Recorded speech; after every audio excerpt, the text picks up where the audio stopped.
is Shikha Srivastava from mathematics farm. आज हम लोग क्या पढ़ेंगे? आज हम लोग class 6 chapter 4 that is basic geometrical ideas के बारे में पढ़ेंगे। आज इसका फर्स्ट क्लास है, तो हम इसमें देखेंगे क्या क्या टॉपिक्स हम इसमें करेंगे कवर। ठीक है, कई सारे स्टूडेंट्स इस चैप्टर को स्किप कर देते हैं, बट आप लोग बिल्कुल भी स्किप मत करिएगा। ये बहुत ही सिंपल टॉपिक है, बहुत ज्यादा ही सिंपल टॉपिक है। अगर आप इसको स्किप कर देंगे, जैसे जैसे आप हायर क्लासेस में जाते जाएंगे, जैसे क्लास 8, 9, 10, तो आपको ज्योमेट्री पढ़नी पड़ेगी। ठीक है, तो अगर आप अभी से इसका बेसिक नहीं सीखोगे तो आपको हायर क्लासेस में इसके बेसिक्स को नहीं सिखाया जाएगा, फिर आपको प्रॉब्लम्स हो सकती है। ठीक है, और जैसा कि आप लोग जानते हैं कि अभी एनसीईआरटी ने अपना सिलेबस रेशनलाइज किया है, तो ये चैप्टर और भी छोटा हो गया है। पहले ये जो इसमें टॉपिक्स है, इसमें आपको क्वाड्रिलेटरल भी पढ़ना था,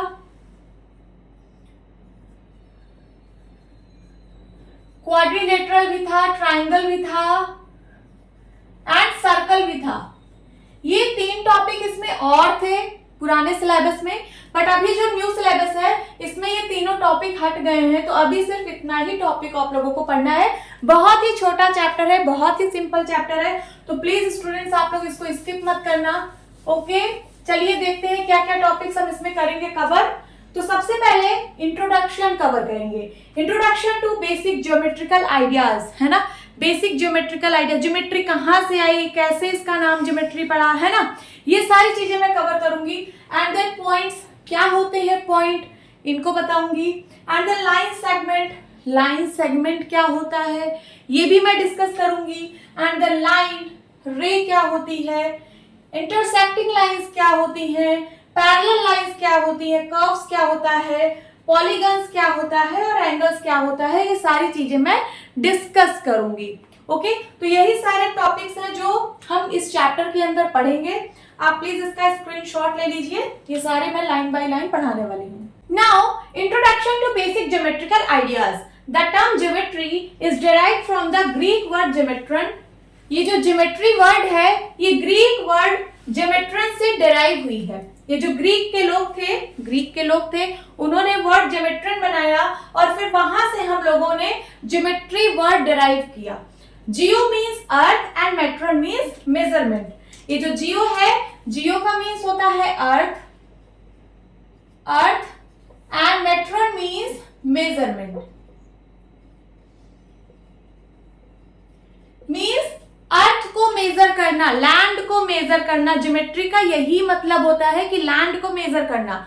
जैसे जो बहुत साल पहले जो लोग थे उनके पास वो कोई लैंड को नाप के थोड़ी ना बंटवारा करते थे, वो लोग ऐसे ही बीच में फेंसिंग कर देते थे, बोल देते थे इधर की लैंड आपकी और इधर की लैंड मेरी, है ना। तो बाद में कुछ दिन तक तो ये सही चलता था, बट उसके बाद जैसे ही सॉइल इरोजन हुआ, बारिश हुई, सॉइल इरोजन हुआ, या फिर खेत जोता गया, है ना, बैल वैल चलते थे, वो लोग फेंसिंग को तोड़ डालते थे, है ना। तो बाद में उनको ये डिसाइड करना कि इतनी जमीन आपकी, इतनी जमीन मेरी, ये प्रॉब्लम होने लगी, लड़ाई झगड़े होने लगे। ठीक है, तो इन सब से छुटकारा पाने के लिए फिर ज्योमेट्री वर्ड डिराइव हुआ। इस ज्योमेट्री से फिर लैंड को मेजर करना स्टार्ट किया गया कि इतने मीटर जमीन मेरी, इतनी मीटर जमीन मेरी। तो लैंड को जब मेजर करके बंटवारा होने लगा तो लड़ाई झगड़े बंद हो गए। सो आपको आइडिया लग गया होगा कि हम लोग ज्योमेट्री को क्यों पढ़ते हैं। इससे बेसिकली लैंड को मेजर किया जाता है, कोई भी चीज को मेजर किया जाता है ज्योमेट्री से। ठीक है, एक प्रॉपर स्केलिंग होती है कि इतना आपका, इतना मेरा, है ना, इतने मीटर चीज ये है, इतने फिट ये है। तो इससे क्या है, हम लोग इससे मेजर करना स्टार्ट कर दिए। नाउ अब हम लोग समझेंगे कि पॉइंट्स क्या होता है, लाइन सेगमेंट क्या होता है, लाइन क्या होती है और रे क्या होती है। ठीक है, अभी मैं इसकी डिफिनीशन कराऊंगी, बट उससे पहले आप इन चीजों को समझ लीजिए तो डिफिनीशन समझने में आसानी होगी। तो पॉइंट क्या होता है, तो आप किसी पेंसिल की शार्प टिप से आप 2D सरफेस या फिर प्लेन सरफेस पे एक डॉट मार्क कीजिए। क्या डॉट मार्क कीजिए, जैसे मैंने यहाँ पे एक डॉट मार्क किया, ये डॉट मार्क किया, ये डॉट मार्क किया, तो ये सब क्या है, ये जो डॉट है ये पॉइंट को रिप्रेजेंट कर रहा है। ये क्या है, ये पॉइंट है। ठीक है, पॉइंट क्या रिप्रेजेंट करती है, पॉइंट लोकेशन को रिप्रेजेंट करती है। सपोज 3 फ्रेंड्स हैं, रमेश, अरुण एंड रोहित। ये 3 कोई फ्रेंड है। रमेश लखनऊ में है, अरुण दिल्ली में है एंड रोहित जो है वो कोलकाता में है। तो आप इनको कैसे सरफेस पे रिप्रेजेंट करोगे, है ना, किसी प्लेन सरफेस पे इनको कैसे रिप्रेजेंट करोगे, तो आप इनको पॉइंट से रिप्रेजेंट करोगे। बता दोगे कि ये जो रमेश है ये लखनऊ में है, और पॉइंट को हम लोग कैपिटल लेटर से डिनोट करते हैं। तो सपोज ये मैंने जो 3 पॉइंट्स बनाए हैं, ठीक है, इसको मैं कैपिटल ए नाम दे रही हूँ, इसको बी और यहाँ पे सी नाम दे रही हूँ। कभी भी पॉइंट को हम लोग कैपिटल लेटर से रिप्रेजेंट करते हैं, जैसे पॉइंट ए, पॉइंट बी और पॉइंट सी। अब मैं पूछूं कि रमेश और अरुण और रोहित की लोकेशन बताओ, तो सपोज मैं मान लेती हूँ कि ये जो रमेश है वो लखनऊ में है। कहाँ है? लखनऊ में है। तो ये जो ए पॉइंट है ये रमेश के लिए है, ये शो कर रहा है कि ये लखनऊ है, ठीक है।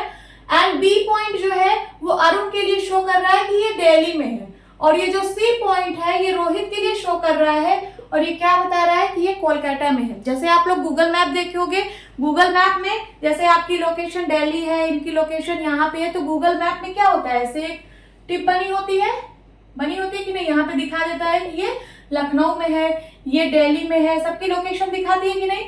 तो पॉइंट क्या होता है, पॉइंट बेसिकली एक लोकेशन बताता है। हमको कोई चीज कहाँ पे लोकेट करनी है, ये पॉइंट से हम लोग रिप्रेजेंट कर देते हैं, और इसको कैपिटल लेटर से ही डिनोट किया जाता है, ठीक है। नाउ अब हम लोग पढ़ेंगे लाइन सेगमेंट। क्या होता है लाइन सेगमेंट? सो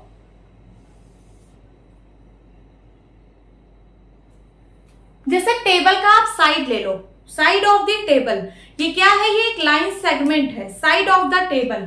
जैसे टेबल की मैंने यहाँ पे साइड बनाई, ये क्या है, ये एक लाइन सेगमेंट है। क्या है?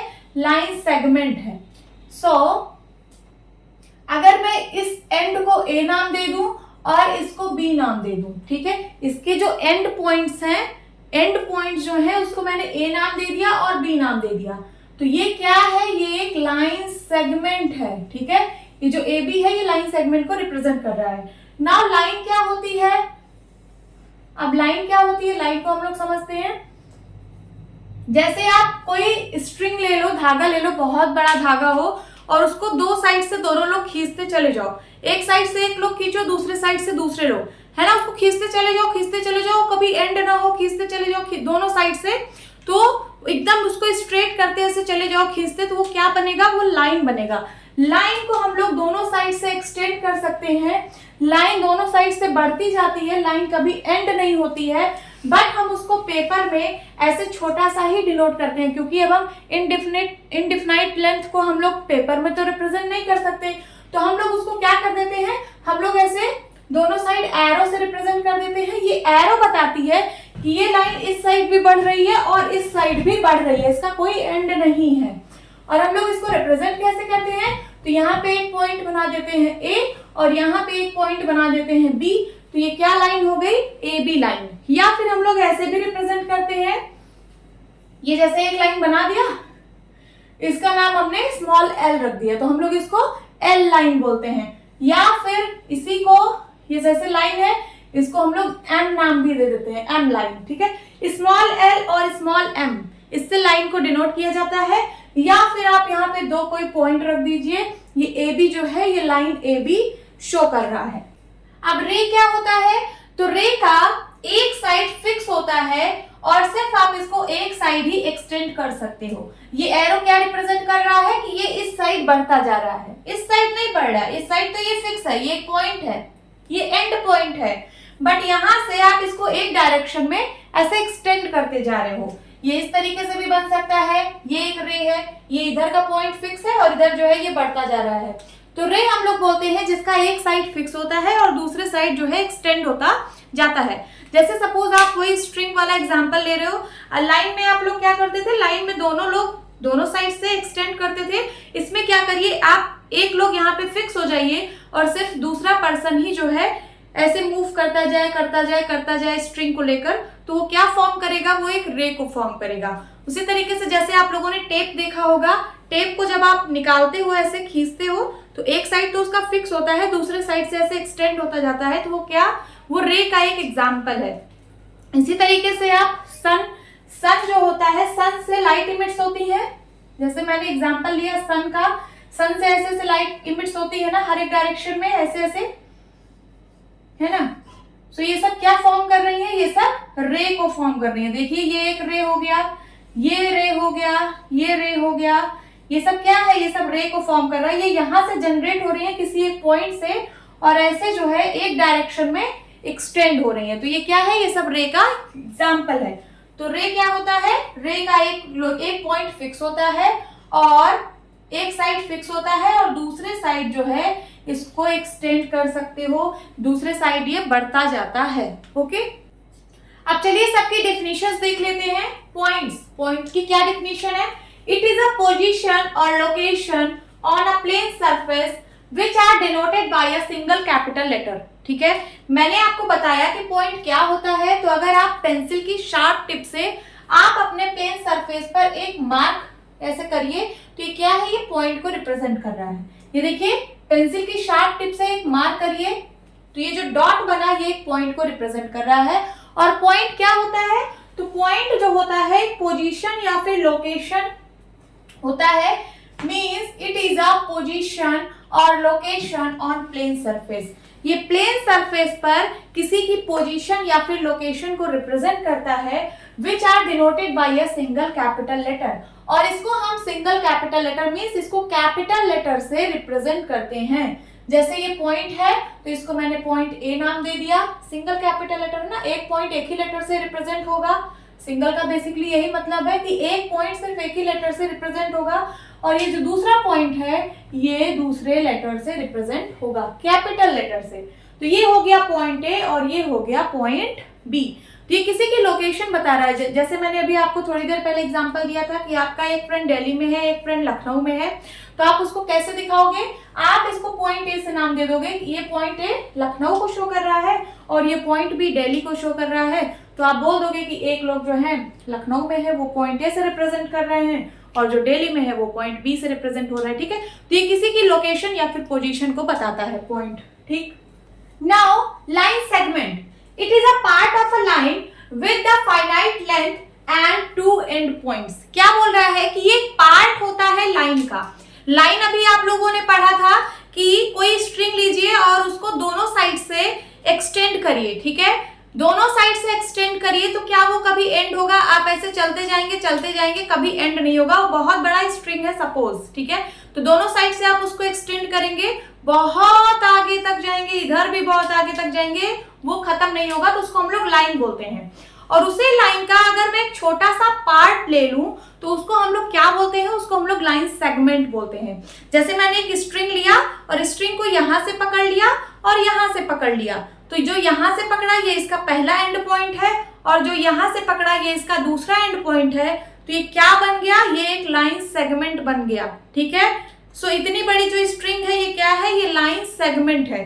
जैसे ये क्या है, ये लाइन सेगमेंट है, इसका एक एंड पॉइंट ये है और इसका एक एंड पॉइंट ये है, this is line segment. Line segment जो होता है वो फाइनाइट लेंथ का होता है, आप इसको मेजर कर सकते हो, बट जो लाइन होता है उसको आप मेजर नहीं कर सकते हो क्योंकि वो दोनों साइड से बढ़ती जाती है ना। जब आप उसका एक पार्ट ले लेते हो लाइन का तब उसका लेंथ आप मेजर कर सकते हो, ये फाइनाइट लेंथ का होता है, this is a line segment.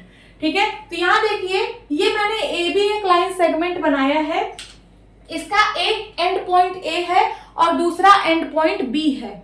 And point है ना, इसको हम लोग एंड पॉइंट बोलते हैं, जहां पे ये दोनों साइड से एंड हो रहा है, जैसे इसको क्या बोलते हैं, एंड पॉइंट, इसको भी एंड पॉइंट बोलते हैं।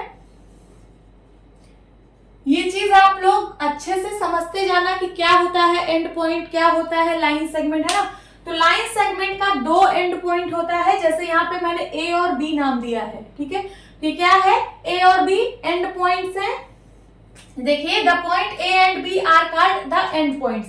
ये जो पॉइंट ए और बी है इनको हम लोग एंड पॉइंट्स बोलते हैं ऑफ द लाइन सेगमेंट। इस लाइन सेगमेंट का ये एंड पॉइंट्स है। It is named as A B और बी ए। और ये जो लाइन सेगमेंट है इसको हम लोग नेम कैसे करेंगे, मींस डिनोट कैसे करेंगे, तो इसको हम लोग ऐसे डिनोट करते हैं। देखिए ए बी के ऊपर एक बार लगा दीजिए, जो बार है ये लाइन सेगमेंट को रिप्रेजेंट कर रहा है। तो ये क्या है, इसको आप पढ़ेंगे लाइन सेगमेंट ए बी। आप इसको देख के बता देंगे कि ये जो ए बी लिखा है ये एक लाइन सेगमेंट है। या फिर आप इसी को BA भी बोल सकते हो और ऊपर लाइन सेगमेंट बना देना, ठीक है। तो इसका नाम क्या क्या हो सकता है इस लाइन सेगमेंट का, या तो AB और या फिर BA, और BA के ऊपर क्या है, छोटा सा लाइन बना देना, ठीक है, लाइन सेगमेंट बना देना, तो ये लाइन सेगमेंट को रिप्रेजेंट करेगा। समझ में आया? अब हम लोग लाइन सेगमेंट पर बेस्ड एक क्वेश्चन करेंगे, ठीक है। Name the line segment in the given figure. ये जो फिगर गिवन है, यहाँ पे आपको जितने भी लाइन सेगमेंट्स दिख रहे हैं आप उनके नेम लिखिए। इस P, फिर सेकंड क्वेश्चन पूछ रहा है, इस P the end point of each line segment. कह रहा है कि क्या ये जो P जो पॉइंट है, क्या हर एक लाइन सेगमेंट का ये एंड पॉइंट है, ये भी आपको लास्ट में बताना है। तो सबसे पहले फर्स्ट क्वेश्चन का आंसर देते हैं, नेम द लाइन सेगमेंट। आपको सारे लाइन सेगमेंट के नेम लिखने हैं। तो आप ये देखिए यहाँ पे जो PQ है, PQ क्या एक लाइन सेगमेंट है? हाँ है। क्यों? क्योंकि ये एक डिफिनाइट लेंथ है, फाइनाइट लेंथ है PQ, आप इसको मेजर कर सकते हो। इसके 2 एंड पॉइंट है, इसलिए ये एक लाइन सेगमेंट है। उसी तरीके से PR का भी 2 एंड पॉइंट है, एक एंड पॉइंट ये और एक एंड पॉइंट ये। P और R एंड पॉइंट्स है और इसके बीच में एक लाइन ड्रॉ हुई है, तो ये क्या है, ये एक लाइन सेगमेंट है। उसी तरीके से PS क्या है, PS 2 एंड पॉइंट्स है P और S, और ये जो लाइन है ये क्या है, एक लाइन सेगमेंट है क्योंकि इसकी लेंथ फाइनाइट है। तो चलिए इसके नाम लिख देते हैं सारे के। PQ, ऊपर क्या लगाना है, ऊपर एक लाइन ड्रॉ करनी है, ठीक है। तो ये क्या है, लाइन सेगमेंट PQ। क्या आप इसी को QP भी लिख सकते हो? यस, या फिर और लिख के इसको आप QP लाइन सेगमेंट भी बोल सकते हो। नेक्स्ट PR लाइन सेगमेंट है ना, या फिर इसी को RP भी बोल सकते हो, RP लाइन सेगमेंट। एंड कौन सी लाइन सेगमेंट है, PS या फिर SP।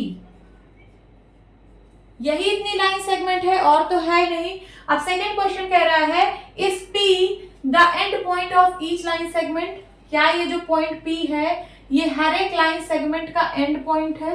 यस, ये हर एक लाइन सेगमेंट का एंड पॉइंट है। तो आप क्या लिखोगे answer? Yes, P is the end point of each line segment. समझ में आया? ये जो P है ये हर एक लाइन सेगमेंट का एंड पॉइंट है। Okay, now what is line? Imagine that line segment from A to B, that is line segment AB। आप लोग लाइन सेगमेंट पढ़ चुके हो। आप लोग एक लाइन सेगमेंट इमेजिन करो AB, ठीक है। ये सपोज मैंने एक लाइन सेगमेंट बना दिया यहाँ पे, आप लोग अपने माइंड में ऐसे इमेजिन करो कि एक लाइन सेगमेंट है, ठीक है, is extended beyond A in one direction. इसको A के बियॉन्ड इस डायरेक्शन में ऐसे एक्सटेंड करते जाओ और B के बियॉन्ड इस डायरेक्शन में ऐसे एक्सटेंड करते जाओ। अपने माइंड में सोचो कि ये जो लाइन सेगमेंट है इतना छोटा सा, अगर आप इसको इस साइड से भी एक्सटेंड करते जाओ और इस साइड से भी एक्सटेंड करते जाओ और उसका कोई एंड ना हो, ऐसे बस एक्सटेंड करते जाओ करते जाओ करते जाओ, तो आपको एक लाइन का मॉडल समझ में आ जाएगा कि लाइन होती क्या है, ठीक है। तो जैसे यहाँ पे लाइन सेगमेंट AB है, इसको अब आप ऐसे एक्सटेंड करते जाओ, ठीक है, करते जाओ। तो आप बहुत ज्यादा, आपके पास तो इतना ही बड़ा बोर्ड है, आप इतने ही बड़े में रिप्रेजेंट कर सकते हो। तो ये जो एक्सटेंड मैं कर रही हूं, इसको मैं अगर एक एरो से रिप्रेजेंट कर दूं तो ये एरो शो कर रहा है कि ये लाइन ऐसे बढ़ती जा रही है।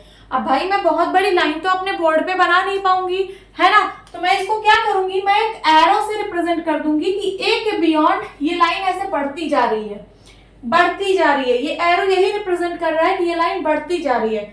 उसी तरीके से B के बियॉन्ड इसको एक्सटेंड करते चले जाओ। तो आप ज्यादा तो एक्सटेंड इस बोर्ड पे नहीं कर सकते, है ना, तो आप क्या करो, एक एरो लगा दो यहाँ पे। ये एरो शो कर रहा है कि ये लाइन B के बियॉन्ड उस डायरेक्शन में एक्सटेंड होती जा रही है। तो आपको एक लाइन का मॉडल मिल जाएगा। लाइन यही होता है, ठीक है। लाइन का कोई एंड पॉइंट नहीं होता है, लाइन ऐसे बढ़ती जाती है, दोनों डायरेक्शन में बढ़ाओ, दोनों डायरेक्शन में बढ़ती जाती है। तो आपको यहाँ से एक लाइन का मॉडल समझ में आया होगा, ठीक है। अब लाइन की डेफिनेशन देखिए, it is made up of indefinitely many points with infinite length and no end points, ठीक है।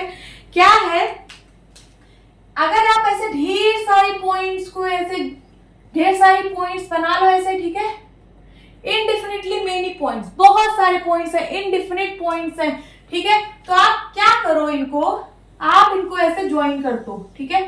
It is made up of indefinitely many points, ये बहुत सारे पॉइंट से मिलकर बना होता है विद इनफाइनाइट लेंथ, और इसकी लेंथ जो होती है इनफाइनाइट होती है, मीन्स ये इस डायरेक्शन में भी बढ़ता जाता है और इस डायरेक्शन में भी बढ़ता जाता है, इसका कोई एंड पॉइंट नहीं है और इनफाइनाइट लेंथ का होता है, मीन्स आप इसकी लेंथ को मेजर नहीं कर सकते हो।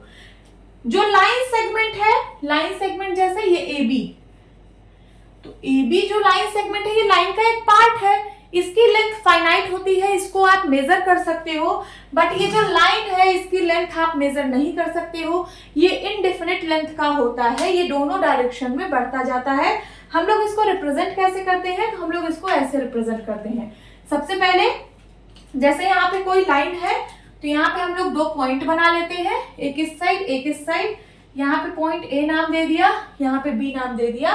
तो इसको कैसे रिप्रेजेंट करेंगे, इसको हम लोग लिखते हैं, ये लाइन का सिंबल है, जैसे लाइन सेगमेंट का आप लोग सिर्फ एक ऐसे ड्रॉ कर रहे थे, इसको लिखेंगे line segment, sorry line AB, क्या लिखेंगे, line AB, this is line AB, या फिर आप इसी को लिख सकते हो लाइन BA, ठीक है, लाइन AB या फिर लाइन BA। कभी कभी इसको, जैसे ये लाइन है, ठीक है, मैंने यहाँ पे लाइन बनाई, कभी कभी इसको लाइन L से भी रिप्रेजेंट करते हैं, किससे, लाइन L से, इसका नाम L दे दिया, या फिर कभी कभी इसको लाइन M से भी रिप्रेजेंट करते हैं, ठीक है, तो इसको लाइन L या फिर लाइन M से रिप्रेजेंट करते हैं। समझ में आया, तो इसको किस किस नाम से हम लोग लाइन को रिप्रेजेंट करते हैं, सब, अगर कोई लाइन है उसमें 2 पॉइंट बना दिया तो लाइन AB या फिर लाइन BA, और अगर कोई पॉइंट नहीं बनाया है तो उसको जो है स्मॉल लेटर, अल्फाबेट के किसी स्मॉल लेटर L और M से रिप्रेजेंट करते हैं, जैसे ये लाइन L है और ये लाइन M है। समझ में आया। Now what are intersecting lines, intersecting lines क्या है, if 2 lines have one common point they are called intersecting lines, ठीक है, कोई भी 2 लाइन हो, कोई भी 2 लाइन आप बनाइए, अगर उसका आपको एक कॉमन पॉइंट मिलता है तो हम उन दोनों लाइंस को हम लोग इंटरसेक्टिंग लाइंस बोलेंगे। जैसे मैंने यहाँ पे 2 लाइन बनाया, सपोज एक लाइन ये बनाया और एक लाइन ये बनाया, तो ये जो दोनों लाइन है इनमें एक कॉमन पॉइंट है कि नहीं, एक कॉमन पॉइंट, तो हम इन लाइंस को क्या बोलेंगे, हम लोग इसको इंटरसेक्टिंग लाइंस बोलेंगे। अगर आप कोई 2 लाइन ऐसे बना रहे हो, ये एक लाइन है ये एक लाइन है, तो इसका कोई कॉमन पॉइंट नहीं है, ये इंटरसेक्टिंग लाइंस नहीं है, ठीक है। आप ऐसी कोई दो लाइन बनाइए जिसका एक कॉमन पॉइंट हो, तो हम इन लाइंस को इंटरसेक्टिंग लाइंस बोलेंगे, ठीक है। ये सपोज किसी P पॉइंट पे दोनों मिल रही हैं, ये P पॉइंट जो है इन दोनों लाइन का कॉमन पॉइंट है, ठीक है, तो हम इन लाइंस को क्या बोलेंगे, intersecting lines. The common point is called point of intersection, और ये जो कॉमन पॉइंट मिला है इसको हम लोग कौन सा पॉइंट बोलते हैं, इसको हम लोग पॉइंट ऑफ इंटरसेक्शन बोलते हैं। ये बहुत इंपॉर्टेंट है, ये टर्म आप लोग सीखते चलिए, इसको क्या बोलते हैं, इसको बोलते हैं पॉइंट ऑफ इंटरसेक्शन, ठीक है। तो ये जो दोनों लाइंस हैं, ये जिस पॉइंट पर मीट कर रही हैं, या फिर जो इन दोनों लाइंस का कॉमन पॉइंट है, उस पॉइंट को हम लोग बोलते हैं पॉइंट ऑफ इंटरसेक्शन, ठीक है। चलिए अब देखते हैं models of intersecting lines. Intersecting lines आपको कहाँ कहाँ देखने को मिलती है, तो सबसे पहले आप अपनी कोई नोटबुक उठाइए, ठीक है, उस नोटबुक में कोई भी 2 एडजेसेंट एज लीजिए। कौन सा, एडजेसेंट एज, एडजेसेंट एज का मतलब बगल बगल के एज, जैसे ये एक एज है और ये एक एज है, ये दोनों बगल बगल के एज है ना, तो इन दोनों एजेस को अगर मैं एक्सटेंड कर दूं, ये देखिए ऐसे अगर मैं एक्सटेंड कर दूं और इधर से भी एक्सटेंड कर दूं, ठीक है, यहां से एक्सटेंड कर दूं और ये यहां से एक्सटेंड कर दूं, मैंने एक्सटेंड कर दिया, तो ये क्या बन गया, ये एक लाइन बन गया, और ऐसी लाइन जो एक कॉमन पॉइंट पर मिल रही है, तो क्या पॉइंट ऑफ इंटरसेक्शन आपको दिख रहा है कि नहीं दिख रहा है, दिख रहा है ना, ये क्या है, ये पॉइंट ऑफ इंटरसेक्शन है। तो आप two adjacent edges of your notebook, तो आपके नोटबुक की जो टू एडजेसेंट एजेस होती हैं वो एक मॉडल है इंटरसेक्टिंग लाइंस का। देखिए ऐसे ही होती है एडजेसेंट एजेस। एडजेसेंट का मतलब बगल बगल की, ये दोनों बगल बगल की एजेस हैं। अगर आप इनको ऐसे एक्सटेंड कर दोगे, इधर से एक्सटेंड कर दोगे, तो क्या है, एक कॉमन पॉइंट पर मिल रही है कि नहीं मिल रही है, तो क्या है, पॉइंट ऑफ इंटरसेक्शन है। And the letter X of the English alphabet, English alphabet का जो एक्स लेटर होता है, ये एक्स लेटर है, ये भी एक कॉमन पॉइंट पर मीट हो रहा है। अगर मैं इसको एक्सटेंड कर दूं ऐसे, इधर से भी एक्सटेंड कर दूं, इधर से भी एक्सटेंड कर दूं, इधर से भी एक्सटेंड कर दूं, तो ये दो लाइन बन गई कि नहीं बन गई, बन गई। ठीक है, ये एक कॉमन पॉइंट पर मिल रही है, तो क्या ये दोनों इंटरसेक्टिंग लाइंस हैं? हाँ है। तो ये भी इंटरसेक्टिंग लाइन का एक मॉडल है। और यहाँ पे क्रॉसिंग रोड्स, जहां पर रोड क्रॉस हो रही होंगी, ठीक है, जैसे आप यहाँ पे एक लाइन बना दो, ये एक लाइन बन गई, और यहाँ से एक लाइन बना दो, यहाँ से एक लाइन बन गई, ये क्या है, ये दोनों एक कॉमन पॉइंट पर मीट कर रही है, तो ये भी क्या है, ये भी इंटरसेक्टिंग लाइन को रिप्रेजेंट कर रहा है। समझ में आया इंटरसेक्टिंग लाइन? इंटरसेक्टिंग लाइन ऐसी लाइन होती है, ठीक है, ऐसी दो लाइन जो एक दूसरे को एक कॉमन पॉइंट पर मीट करती हैं, और वो जो कॉमन पॉइंट होता है उसको हम लोग पॉइंट ऑफ इंटरसेक्शन बोलते हैं। जैसे यहाँ पे मैंने एक एग्जांपल दिया था, ये वाला, यहाँ पे कॉमन पॉइंट है P, तो P को ही हम लोग बोलेंगे पॉइंट ऑफ इंटरसेक्शन। ये जो P पॉइंट है यही है point of intersection.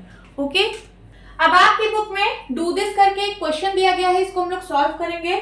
Take a sheet of paper, आपको एक पेपर का शीट लेना है, make 2 folds and crease them, आपको उसमें 2 फोल्ड करने हैं और अच्छे से क्रीज करना है। क्रीज का मतलब ऐसे उसको अच्छे से क्रीज कर देना है, उस पर निशान पड़ जाए जहां से फोल्ड हुआ है।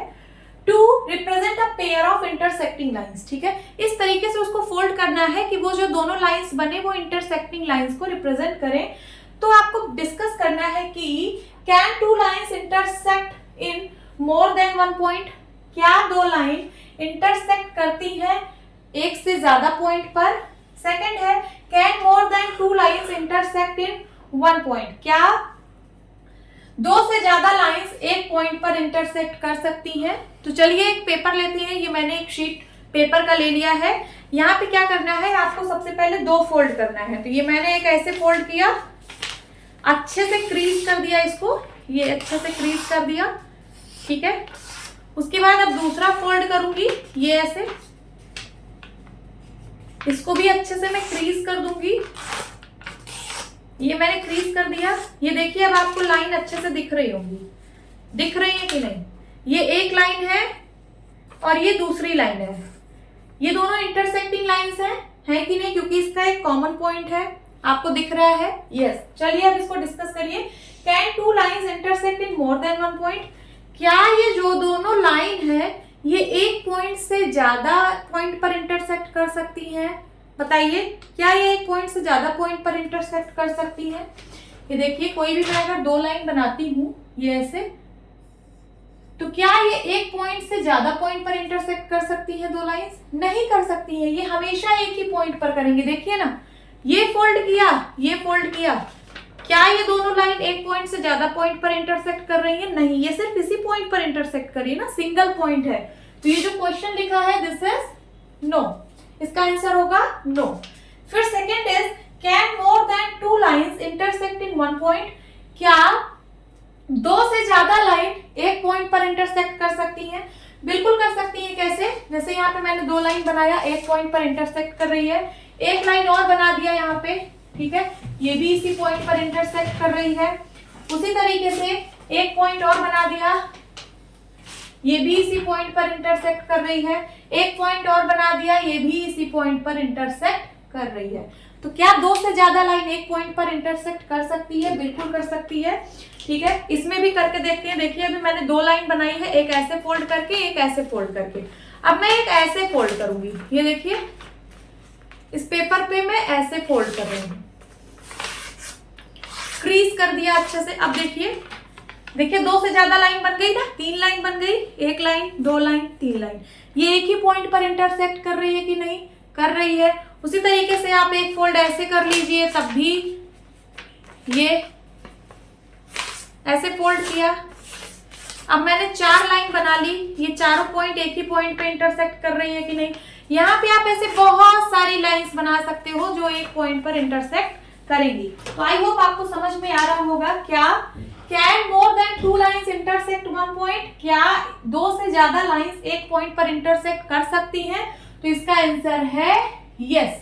बट ये जो ऊपर लिखा था ये गलत लिखा था। इसमें लिखा था can 2 lines intersect in more than 1 point, क्या 2 लाइन एक से ज्यादा पॉइंट पर इंटरसेक्ट करती हैं?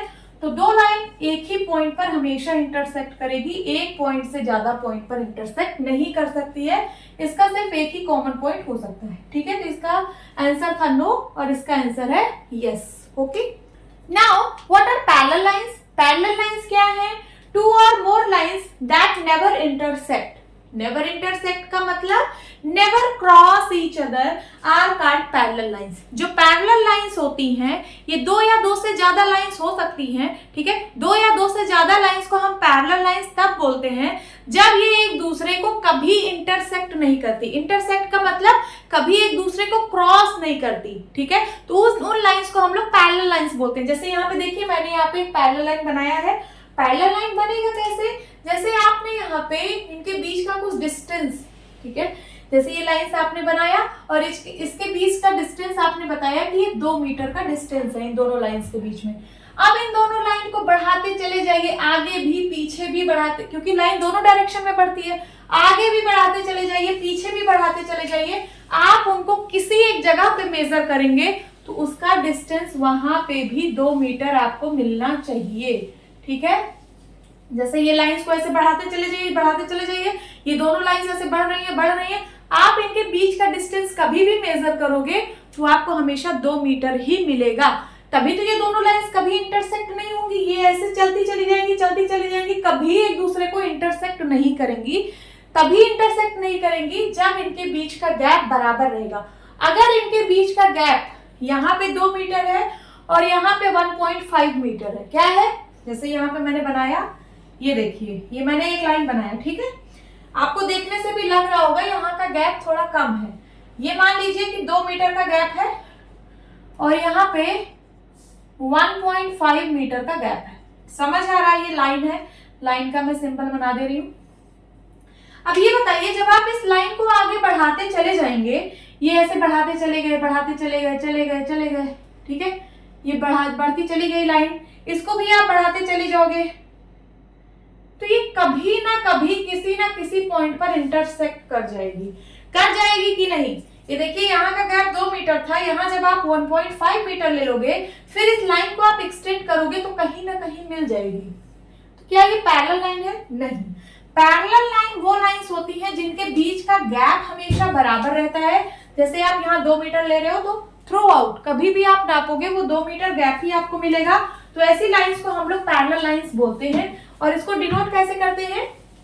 जैसे लाइंस को हम लोग यहाँ पे नाम दे दिया ए पॉइंट, बी पॉइंट, तो ये लाइन ए बी है और ये लाइन कौन सी है? लाइन सी डी है। ठीक है, तो आप इसको लिख सकते हो ए बी लाइन, लाइन का सिंबल ऐसे बनता है A B parallel to C D. ये जो ए बी लाइन है और जो सी डी लाइन है वो एक दूसरे के पैरेलल है। या फिर और ए बी को आप बी ए भी लिख सकते हो। तो जो बी ए लाइन है वो पैरेलल है किसके? डीसी के। सीडी को डीसी लाइन भी बोल सकते हो, ए बी को बी ए लाइन भी बोल सकते हो। ठीक है, तो इस तरीके से आप इसको रिप्रेजेंट कर सकते हो। या फिर अगर आपको ए बी से रिप्रेजेंट ना करना हो तो आप इसका नाम स्मॉल लेटर एल और एम से भी दे सकते हो। तो ये कैसे रिप्रेजेंट करोगे? तो ये होगा एल पैरेलल टू एम। जो लाइन एल है वो पैरेलल है एम के। या फिर आप इसको L1 L2 भी बोल सकते हो। जैसे LM ना लिख के अगर आप इसको L1 लिखो और आप इसको L2 लिखो तो आप इस तरह भी लिख सकते हो कि L1 पैरेलल टू L2। समझ में आ रहा है? अब इसका एग्जांपल आपको देखने को कहाँ मिलता है? ये जो पैरेलल लाइंस है, ट्रेन की पटरियां है ना, ट्रेन का जो पहिया होता है, जिस पटरी पे ऐसे रन करता है उसका पहिया, तो आप उस पटरी को देखिए, वो पटरी का डिस्टेंस आपको हमेशा, वो जो गैप होता है वो हमेशा बराबर ही मिलेगा, है ना। वो ऐसे चलती चली जाती है, सीधी एकदम चलती चली जाती है, वो पैरेलल लाइन का एग्जांपल है। और क्या आपकी कॉपी की नोटबुक की अपोजिट साइड, जैसे ये आपकी कॉपी है, नोटबुक है आपकी, ठीक है। इसका जो अपोजिट साइड होता है, जैसे अपोजिट साइड का मतलब ये वाला साइड और ये वाला साइड, अगर आप इसको एक्सटेंड करते चले जाओगे, एक्सटेंड करते चले जाओगे, तो क्या ये कभी एक दूसरे को मीट करेगा? नहीं करेगा, ठीक है। तो नोटबुक के जो अपोजिट साइड होते हैं वो भी जो है पैरेलल लाइन के एग्जाम्पल है, क्योंकि आप इनको एक्सटेंड करते चले जाओ इस डायरेक्शन में भी, इस डायरेक्शन में भी, इस डायरेक्शन में, इस डायरेक्शन में, तो ये एक दूसरे को कभी मीट नहीं करेंगे, क्योंकि इनकी गैपिंग जो होती है वो बराबर होती है। समझ में आया? हम लोगों ने इंटरसेक्टिंग लाइंस पढ़ ली, और क्या पढ़ लिया? पैरेलल लाइंस पढ़ लिया। अब चलिए हम लोग वर्टिकल लाइंस और हॉरिजॉन्टल लाइंस भी देख लेते हैं, क्या होती है वर्टिकल लाइन, क्या होती है हॉरिजॉन्टल लाइन। सो वर्टिकल लाइन मींस एकदम स्टैंडिंग लाइन, स्टैंडिंग लाइन को ही हम लोग वर्टिकल लाइंस बोलते हैं, दीज आर वर्टिकल लाइंस। और स्लीपिंग लाइंस को हम लोग हॉरिजॉन्टल लाइंस बोलते हैं। ये देखिए, ये जो लाइंस हैं इनको हम लोग कैसी लाइन बोलेंगे? इनको हम लोग हॉरिजॉन्टल लाइंस बोलेंगे। समझ में आ रहा है? ये जो स्टैंडिंग लाइन होती है, standing line is called vertical lines, and जो स्लीपिंग लाइन होती है उसको हम लोग हॉरिजॉन्टल लाइन बोलते हैं, ठीक है। नाउ व्हाट इज रे? अ रे is a portion of a line, ये भी लाइन का एक पोर्शन है। It start at one point, ये एक पॉइंट पर स्टार्ट होता है, कॉल्ड स्टार्टिंग पॉइंट और इनिशियल पॉइंट। जिस पॉइंट से स्टार्ट होता है उसको हम लोग स्टार्टिंग पॉइंट या फिर इनिशियल पॉइंट बोलते हैं। And goes endlessly in one direction, और एक डायरेक्शन में चलता जाता है इनडेफिनिटली, मींस चलता ही जाता है, उसका कोई एंड नहीं है, लेकिन सिर्फ एक डायरेक्शन में। और एक जो होता है एक स्टार्टिंग पॉइंट होता है। जैसे आपको इसका एग्जांपल देखने को मिलेगा सन रेज में, है ना। जो सन की रेज होती हैं वो एक पॉइंट से स्टार्ट होती हैं और एंडलेसली वन डायरेक्शन में बढ़ती चली जाती हैं, ठीक है। जैसे ये रेज हो गई, ये यहाँ से स्टार्ट हुई और ऐसे ये बढ़ती चली गई, चली गई, चली गई, बहुत दूर तक चली गई, है ना। इसका कोई एंड नहीं होता है। उसी तरीके से ये रेज ऐसे एक डायरेक्शन में बढ़ती चली गई, एक पॉइंट से स्टार्ट होके दूसरी डायरेक्शन में ऐसे बढ़ती चली गई, है ना। फिर एक पॉइंट से स्टार्ट होके एक डायरेक्शन में बढ़ती चली गई। ये क्या है? सन रेज जो है रे का एक एग्जाम्पल है, ठीक है। और यहाँ देखिए, ये टॉर्च की लाइट, जब आप टॉर्च को जलाते हो तो एक स्टार्टिंग पॉइंट से रेज निकलना स्टार्ट होती है, ठीक है। ये इसका स्टार्टिंग पॉइंट है, और फिर ऐसे रेज एक डायरेक्शन में ऐसे निकलती चली जाती है, हर एक डायरेक्शन में। इस डायरेक्शन में देखोगे तो ऐसे निकल रही है, फिर ऐसे निकल रही है, ऐसे निकल रही है ना। तो एक पॉइंट से स्टार्ट होके ऐसे ये एक डायरेक्शन में बढ़ती जाती है। तो ray of light from torch, ठीक है, ये भी एक एग्जाम्पल है रे का। चलिए हम लोग इसको समझते हैं कैसे। एक पॉइंट है जो कि इनिशियल पॉइंट है, इसी को हम लोग स्टार्टिंग पॉइंट भी बोलते हैं। तो इस पॉइंट से स्टार्ट होके एक डायरेक्शन में बढ़ती चली जाती है, इसी को हम लोग रे बोलते हैं। और इस डायरेक्शन में कितना बढ़ रही है नहीं पता, एंडलेसली बढ़ती है, मींस इनडेफिनेटली बढ़ती है, ऐसे बढ़ती चली जाएगी, चली जाएगी, चली जाएगी। लेकिन इसका एक पॉइंट जो होता है वो स्टार्टिंग पॉइंट होता है, इधर साइड से नहीं बढ़ती है, सिर्फ एक डायरेक्शन में बढ़ती है, इसको हम लोग रे बोलते हैं, ठीक है। इसका नाम कैसे लिखेंगे? सपोज इसको पॉइंट ए बोल दिया और यहाँ पे कोई पॉइंट बी बोल दिया, तो इसका नाम कैसे लिखेंगे? इसको हम लोग लिखेंगे ऐसे ए बी। देखिए, एक पॉइंट से स्टार्ट हो रहा है, दूसरे साइड ऐसे बढ़ता जा रहा है, इसको हम लोग लिखेंगे ए बी। क्या हम इसको बी ए लिख सकते हैं? क्या हम इसको बी ए लिख सकते हैं? नहीं, बी ए नहीं लिख सकते। ये देखिए बी ए का मतलब है कि ए की तरफ बढ़ रहा है, बी जो है स्टार्टिंग पॉइंट है। क्या ऐसा है कि बी स्टार्टिंग पॉइंट है और ए की तरफ बढ़ रहा है? नहीं, ऐसा नहीं है, हम इसको बी ए नहीं लिख सकते हैं, ठीक है। एक और रे बनाते हैं, उसके थ्रू हम लोग नाम लिखना सीखते हैं। जैसे यहाँ पे मैंने एक रे बनाई, ठीक है, ये भी ए पॉइंट से स्टार्ट हो रहा है और यहाँ पे जो है बी पॉइंट है, तो इसका नाम कैसे लिखेंगे? ए से स्टार्ट हो रहा है, बी की तरफ बढ़ता जा रहा है, तो ये होगा, इसका नाम भी ए बी ही होगा। इसको भी आप बी ए नहीं लिख सकते हो, क्योंकि ये ए की तरफ नहीं बढ़ रहा है, ये बी की तरफ बढ़ रहा है, तो इसका नाम ए बी होगा और रे ऐसे होगा, ठीक है। और एक एग्जाम्पल लेती हूँ। सपोज यहाँ पे इस पॉइंट से स्टार्ट हो रहा है और यहाँ पे जा रहा है, ये P है और ये पॉइंट Q है, तो इसका नाम कैसे लिखोगे आप इस रे का? इसको लिखोगे PQ। समझ में आ रहा होगा। तो रे को कैसे लिखा जाता है, उसकी नेमिंग कैसे की जाती है, ये आप लोगों को अच्छे से समझ आ गया होगा। अब हम पढ़ेंगे कर्व्स। क्या होते हैं curves? Take a piece of paper, आप एक पेपर ले लीजिए एंड जस्ट डूडल्ड। डूडल्ड का मतलब है आप एक पेंसिल से उसको बिना पेंसिल उठाए ऐसे ऐसे कुछ डिजाइन बना दीजिए, कुछ उसका शेप बना दीजिए। तो जो आपने डूडल किया है वही कर्व कहलाता है। The pictures that are results, जो आपको पिक्चर्स मिले हैं रिजल्ट में ऑफ योर डूडलिंग करने से, और कॉल्ड कर्व्स, इन्हीं को हम लोग कर्व्स बोलते हैं। ठीक है, तो जैसे आपने एक पेंसिल लिया, इस पेंसिल से ऐसे से डूडल कर दीजिए। क्या कर दीजिए? डूडल कर दीजिए। ये क्या बन गए? ये कर्व्स है। क्या है? कर्व्स हैं। उसी तरीके से आप स्ट्रेट लाइन भी बना सकते हो। ये क्या है? ये भी एक कर्व है। और देखिए ये क्या है? ये भी एक कर्व है। ये क्या है? ये भी एक कर्व है। ठीक है, उसी तरीके से पेंसिल नहीं उठाना है। देखिए ये ऐसे, ये क्या है? ये भी एक कर्व है। तो कोई भी चीज जो आप पेंसिल से ड्रॉ करते हो, ऐसे ऐसे बिना पेंसिल को उठाए ऐसे से डूडल करते हो, तो वो सब क्या है? वो सब एक कर्व होता है। ठीक है, ये सारे क्या है? ये सारे कर्व्स हैं। Now what is simple curve? If a curve does not cross itself then it is called simple curve. क्या कह रहा है? अगर कोई curve does not cross itself, खुद को क्रॉस ना करे, मींस खुद को इंटरसेक्ट ना करे, तो हम लोग उस कर्व को सिंपल कर्व बोलते हैं। जैसे यहाँ पे हम बनाते हैं, ये हमने बनाया, क्या ये कहीं पे क्रॉस कर रहा है? नहीं, क्रॉस नहीं कर रहा है। तो ये क्या है? ये सिंपल कर्व है। क्या ये सिंपल कर्व है?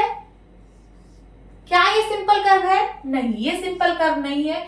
ये सिंपल कर्व है। ये क्यों नहीं है? क्योंकि ये इसको क्रॉस कर रहा है, खुद को ही क्रॉस कर रहा है कई जगहों पे। यहाँ पे क्रॉस कर रहा है, यहाँ पे, यहाँ पे, यहाँ पे, यहाँ पे, तो ये सिंपल कर्व नहीं है। ठीक है, क्या ये सिंपल कर्व है? Yes, this is simple curve. ये कहीं पे क्रॉस नहीं कर रहा है।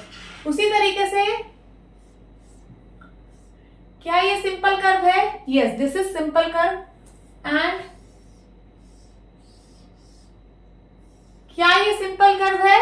Yes, this is a simple curve, क्योंकि ये कहीं भी क्रॉस नहीं कर रहा है खुद को। ठीक है, ये सिंपल कर्व नहीं है। यहाँ पे मैंने क्रॉस का निशान लगाया है। ठीक है, अब देखेंगे क्या होते हैं ओपन कर्व और क्या होते हैं क्लोज्ड कर्व।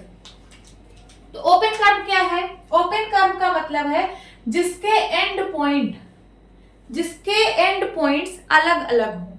ठीक है, जैसे मैं यहां से कोई कर्व बनाना स्टार्ट कर रही हूं, यहां से मैंने बनाया और ऐसे बनाया, और ये कहीं यहाँ पे आके एंड हो गया। ठीक है, तो इसका स्टार्टिंग पॉइंट और एंडिंग पॉइंट एक पॉइंट पर मीट नहीं किया है। ठीक है, इसका स्टार्टिंग पॉइंट कुछ और है, एंडिंग पॉइंट कुछ और है, तो हम लोग ऐसे कर्व को ओपन कर्व बोलते हैं। ठीक है, ये क्या है? ये एक ओपन कर्व है। इसी तरीके से ये देखिए, ये क्या है? ये एक ओपन कर्व है। क्यों? क्योंकि इसका स्टार्टिंग पॉइंट और एंडिंग पॉइंट एक पॉइंट पर मीट नहीं कर रहा है। ये क्या है? ये ओपन कर्व है।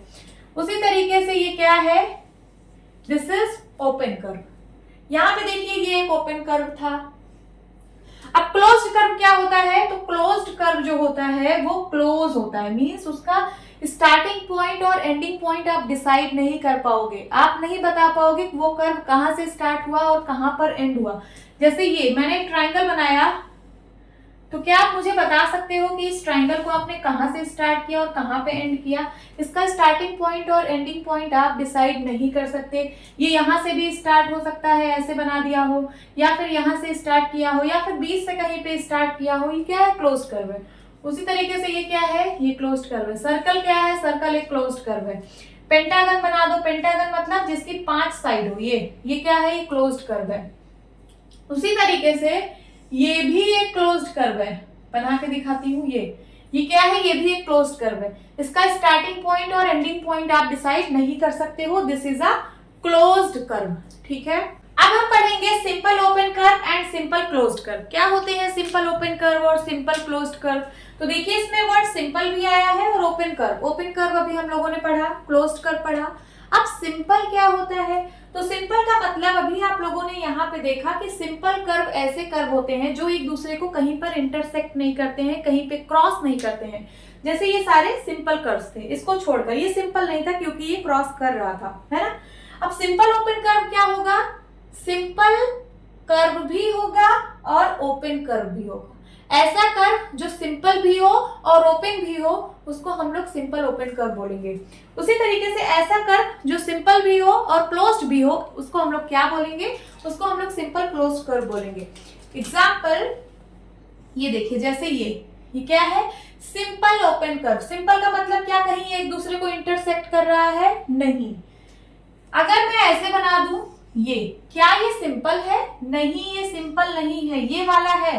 क्यों नहीं है, क्योंकि ये एक दूसरे को इंटरसेक्ट कर रहा है। जो इंटरसेक्ट होता है वो सिंपल नहीं होता है। तो ये ओपन तो है, देखिए इसका स्टार्टिंग पॉइंट और एंडिंग पॉइंट आप देख पा रहे हो, बट क्या ये सिंपल है, नहीं।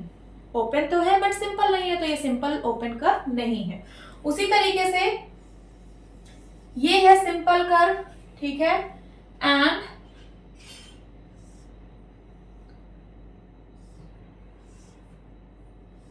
ये है सिंपल कर्व, ठीक है।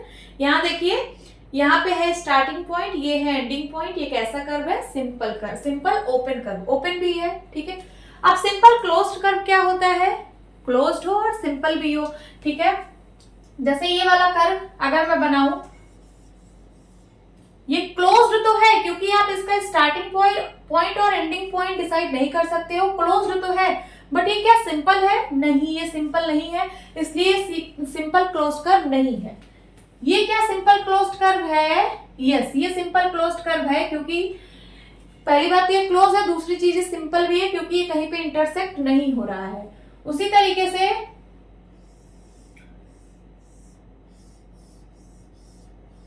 ये क्या है, ये भी सिंपल क्लोज्ड कर्व है। क्लोज्ड इसलिए है क्योंकि इसका स्टार्टिंग पॉइंट और एंडिंग पॉइंट आप डिसाइड नहीं कर सकते, और सिंपल क्यों है, क्योंकि ये कहीं पे इंटरसेक्ट नहीं हो रहा है। उसी ये है, मैं टिक कर दे रही हूँ, ये सारे क्या है जो मैं टिक की हूँ ये सारे हैं, और जो क्रॉस है वो नहीं है, ठीक है। सिंपल क्लोज्ड कर्व नहीं है, ये सिंपल ओपन कर्व नहीं है। समझ में आ गया होगा आप लोगों को। Now what is polygon. अब पॉलीगन क्या है इसको देखते हैं। अ simple closed curve, simple closed curve अभी मैंने तुरंत ही बताया आप लोगों को क्या होता है simple closed curve. A simple closed curve made up entirely of line segments called polygon. ऐसा सिंपल क्लोज्ड कर्व जो सिर्फ लाइन सेगमेंट से बना होता है उसको हम लोग पॉलीगन बोलते हैं, ठीक है। सिंपल क्लोज्ड कर्व का मतलब कर्व भी हो, है ना, क्लोज्ड भी हो, और दूसरी चीज क्रॉस नहीं होना चाहिए, कहीं भी इंटरसेक्ट ना करे, तो हम लोग उसको सिंपल क्लोज्ड कर्व बोलते हैं। और वो सिर्फ इंटायरली लाइन सेगमेंट से बना होना चाहिए, ठीक है। जैसे एग्जाम्पल ये देखिए, ये सब क्या है, ये सब लाइन सेगमेंट्स है कि नहीं है, ये सब लाइन सेगमेंट्स। ये देखिए, ये लाइन सेगमेंट है, ये लाइन सेगमेंट है, ये लाइन सेगमेंट, ये लाइन सेगमेंट, सारी लाइन सेगमेंट से बना कर्व है, सिंपल भी है, क्लोज्ड भी है। तो ऐसा सिंपल क्लोज्ड कर्व जो सिर्फ लाइन सेगमेंट से बना हो उसको हम लोग पॉलीगन बोलते हैं। ये देखिए, सबसे छोटा पॉलीगन क्या हो सकता है, ट्राइंगल, 3 साइड का, है ना। सिंपल क्लोज्ड कर्व जो सिर्फ लाइन सेगमेंट से बना हो उसको हम लोग पॉलीगन बोलते हैं। और सबसे छोटे पॉलीगन क्या होता है, सबसे छोटा पॉलीगन होता है ट्राइंगल, क्योंकि ये 3 साइड से मिलकर बना होता है। मिनिमम 3 साइड की जरूरत होती है कोई भी पॉलीगन बनाने के लिए। अगर आप 2 साइड लोगे तो क्या आप पॉलीगन बना सकते हो, नहीं। 2 साइड से जब आप बनाओगे तो ये ओपन रह जाएगा, ये क्लोज्ड होगा ही नहीं। तो आपको मिनिमम 3 साइड की जरूरत तो होगी ही एक पॉलीगन को बनाने के लिए। तो सबसे छोटा पॉलीगन कौन सा है, ट्राइंगल है, ये आप लोग याद रखिए। देन उसके बाद 4 साइड का फिगर ले लो, ये स्क्वायर या फिर रेक्टेंगल या फिर क्वाड्रिलेटरल, कुछ भी आप इसको बोलो, ठीक है। तो ये क्या है, ये भी एक पॉलीगन है। अच्छा क्या बताइए, क्या ये एक पॉलीगन है, क्या ये एक पॉलीगन है। ये सिंपल क्लोज्ड कर्व तो है, देखिए सिंपल क्लोज्ड कर्व तो है, लेकिन एक कंडीशन और है, क्या ये सब लाइन सेगमेंट से मिलकर बना है। ये तो लाइन सेगमेंट से मिलकर बना है यहाँ पे, बट क्या ये लाइन सेगमेंट है, नहीं ये लाइन सेगमेंट नहीं है, ये तो एक कर्व है ना। तो क्या ये पॉलीगन है, no this is not polygon. ये पॉलीगन है, ये पॉलीगन है, ये पॉलीगन है, बट ये नहीं है, क्योंकि ये इसमें सब जगह लाइन सेगमेंट का यूज नहीं हुआ है, सिर्फ यहीं पे हुआ है, बट ये तो लाइन सेगमेंट नहीं है, इसलिए ये जो है ये पॉलीगन नहीं है। और पॉलीगन का आप एग्जांपल ले सकते हो, ये देखिए 4 साइड का फिगर, ये भी एक पॉलीगन है, सिर्फ लाइन सेगमेंट से मिलके बना है। अच्छा बताइए क्या ये एक पॉलीगन है? दिस फिगर, इस फिगर की अगर मैं बात करूं तो क्या ये एक पॉलीगन है? बताइए। ये लाइन सेगमेंट से बना है, ये लाइन सेगमेंट से बना है, ये भी लाइन सेगमेंट से बना है, बट क्या ये लाइन सेगमेंट से बना है ये वाला पोर्शन? नो, ये लाइन सेगमेंट से नहीं बना है, इसलिए ये पॉलीगन नहीं है। समझ में आया? Now parts of polygon. Polygon के क्या क्या पार्ट्स होते हैं अब हम इनको समझेंगे, ये बहुत इंपॉर्टेंट है, प्लीज इसको ध्यान से पढ़िएगा, ठीक है। तो पॉलीगन कैसे बनता है, सबसे पहले ये बताइए। पॉलीगन जो होता है वो एक सिंपल क्लोज्ड कर्व होता है, made up of only line segment, जो सिर्फ लाइन सेगमेंट से मिलकर बना होता है, ठीक है। तो ये जो मैचस्टिक होती है, मैचस्टिक भी तो एक लाइन सेगमेंट है ना। तो आप क्या करिए, आप 5 मैचस्टिक लीजिए और उससे एक क्लोज्ड फिगर बनाइए, ठीक है। चलिए हम यहाँ पे बना देते हैं। ये देखिए, ये मैंने बना दिया 5 मैचस्टिक से, ये मैंने एक फिगर बनाया जो कि पॉलीगन है। पॉलीगन लाइन सेगमेंट से मिलके बना होता है, ये सारी लाइन सेगमेंट से ही है, ठीक है। तो अब हम इसका कुछ नाम दे देते हैं। ये suppose A B C D E, ये कोई polygon A B C D E है। अब देखते हैं इसके पार्ट्स क्या क्या होंगे। साइड, साइड हम किसको बोलते हैं? A line segment. जो लाइन सेगमेंट से हम, जिस लाइन सेगमेंट का यूज करके हम इस पॉलीगन को बनाए हैं, वो सारे लाइन सेगमेंट साइड होते हैं। जैसे देखिए, जैसे एक मैचस्टिक ये थी ईडी, ईडी एक लाइन सेगमेंट है ना, तो ये क्या है? ये एक साइड भी है। डीसी, डीसी एक लाइन सेगमेंट है, तो ये एक साइड है। सीबी, सीबी एक लाइन सेगमेंट है, तो ये भी एक साइड है। बीए एक लाइन सेगमेंट है, तो ये भी एक साइड है। और एई, एई एक लाइन सेगमेंट है, तो ये भी एक साइड है। तो इसकी क्या क्या साइड है आप यहाँ पे लिख लीजिए। इस पॉलीगन की क्या क्या साइड है? तो ए बी है, ए बी को आप बी ए भी बोल सकते हो, ठीक है, ए बी या फिर बी ए। ई ए है, ई ए को आप ए ई भी बोल सकते हो, ठीक है। एंड और क्या है? ई डी है, ई डी को आप डी ई भी बोल सकते हो। और क्या है? डी सी, डी सी को आप सी डी भी बोल सकते हो। और क्या है? सी बी, सी बी को आप बी सी भी बोल सकते हो। तो यहाँ पे कितनी साइड्स थी? 5 साइड्स थी। कौन कौन सी? ए बी एक साइड हो गई, बी सी एक साइड हो गई, सी डी एक साइड हो गई, डी ई एक साइड हो गई और ई ए एक साइड हो गई, ठीक है। तो यहाँ पे कितनी साइड है? ये देखिए एक साइड, इसको मैं 2 तरह से लिख सकती हूँ, ये दूसरी साइड, ये तीसरी और ये चौथी और ये 5वीं। तो एक पेंटागन में, पेंटागन का मतलब ये जो 5 साइड का फिगर है, ये जो 5 साइड का पॉलीगन है, इसको हम लोग पेंटागन बोलते हैं। क्या बोलते हैं? पेंटागन। तो इस पेंटागन में कितनी साइड है? 5 साइड है, ठीक है। अब एंगल क्या होता है? तो एंगल वो होता है वेयर 2 साइड मीट, जहां पर 2 साइड मीट करती है तो उनके बीच में जो एंगल का फॉर्मेशन होता है वही होता है एंगल। जैसे ये देखिए, ये पॉइंट पे देखिए, यहाँ पे 2 साइड मीट हो रही है कि नहीं, ये वाली साइड और ये वाली साइड, तो ये क्या बनाएगी? एक एंगल बनाएगी। और यहाँ पे भी 2 साइड मीट हो रही है तो एक एंगल बनाएगी, यहाँ पे भी 2 साइड मीट हो रही है एक एंगल बनाएगी, यहाँ पे भी 2 साइड मीट हो रही है एक एंगल, और यहाँ पे भी 2 साइड मीट हो रही है एक एंगल बनाएगी। तो यहाँ पे कितने एंगल है इस पेंटागन में? लिख लीजिए, एंगल ए है, एंगल बी है, एंगल सी है। एंगल को हम लोग इस तरीके से रिप्रेजेंट करते हैं, ये एंगल का सिंबल है, ये जो मैं एंगल बना रही हूँ ये एंगल का सिंबल है, ठीक है। देन एंगल डी है और क्या है? एंगल ई है। यहाँ पे 5 एंगल थे, मैंने 5 को लिख दिया है। अब वर्टेक्स क्या होता है? तो the meeting point of a pair of sides is called its vertex. ये जो मीटिंग पॉइंट है, मीटिंग पॉइंट, पॉइंट आप लोग पढ़े हो ना, एक डॉट, ठीक है। तो ये जो पॉइंट है, meeting point pair of side का, उसी को हम लोग वर्टेक्स बोलते हैं। तो कोई भी पेयर ऑफ साइड ले लो, ये जहां पर मीट कर रहा है इसको हम लोग वर्टेक्स बोलेंगे। यहाँ पे देखिए, यहाँ पे 2 साइड मीट कर रहा है, तो ये जो पॉइंट है ये वर्टेक्स कहलाएगा। ये भी एक वर्टेक्स है, ये भी वर्टेक्स है और ये भी वर्टेक्स है, ठीक है, वर्टेक्स। तो यहाँ पे कितने वर्टेक्स है बताइए? यहाँ पे है vertex A, B, comma C, comma D, comma E. कितने वर्टेक्स है इस पॉलीगन में? तो इस पॉलीगन में 5 वर्टेक्स हैं, ठीक है। वर्टेक्स का प्लूरल फॉर्म होता है वर्टिसेस, मींस अगर एक से ज्यादा वर्टेक्स है तो हम लोग उसको वर्टिसेस बोलेंगे। तो इसमें कितने वर्टिसेस हैं? इसमें 5 वर्टिसेस हैं, ठीक है। अब एडजेसेंट वर्टिसेस क्या है? वर्टिसेस का मतलब एक से ज्यादा वर्टेक्स, एक से ज्यादा वर्टेक्स को हम लोग वर्टिसेस बोल देते हैं, ठीक है। तो एडजेसेंट वर्टिसेस क्या होती है? The end points of the same side of polygon are called the adjacent vertices, ठीक है।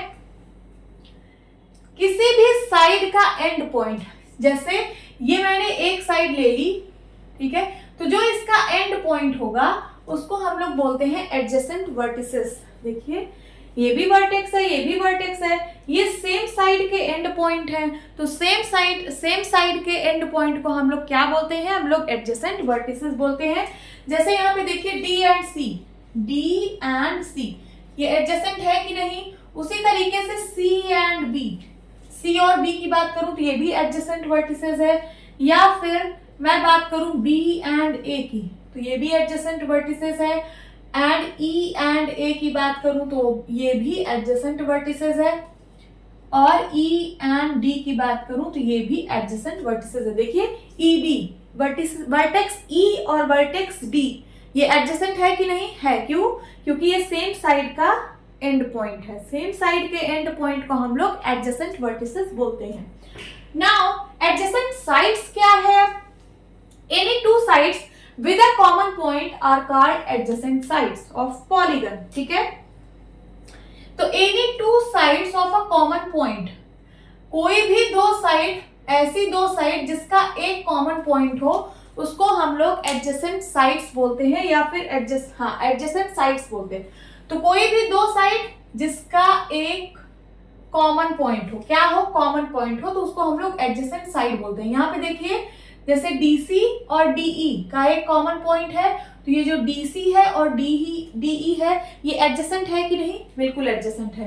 तो यहाँ पे आप लिख सकते हैं DC एंड DE, ये एडजेसेंट साइड्स है। क्यों? क्योंकि इसका एक कॉमन पॉइंट है।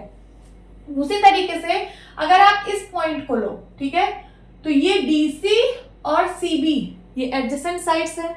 लिख लीजिए कॉमा लगा के, CD एंड CB, ये क्या है? ये भी एडजेसेंट साइड है। उसी तरीके से अगर आप पॉइंट B को ले लो तो BC और BA ये क्या है? एडजेसेंट साइड है, BC एंड BA। अब BC को आप CB भी लिख सकते हो, ठीक है, BC को आप CB भी लिख सकते हो, BA को AB भी लिख सकते हो, जो आपकी मर्जी। और आप अगर इस पॉइंट की बात करो, इस पॉइंट की अगर बात करो तो AB और AE, AB एंड AE ये भी क्या है? ये भी एडजेसेंट साइड ऑफ पॉलीगन है।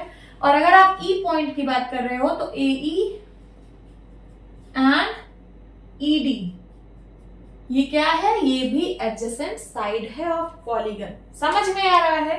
अब diagonals, last is diagonal. If we join pair of vertices which are not adjacent, अगर हम पेयर ऑफ वर्टिसेस को ज्वाइन कर दें जो एडजेसेंट ना हो।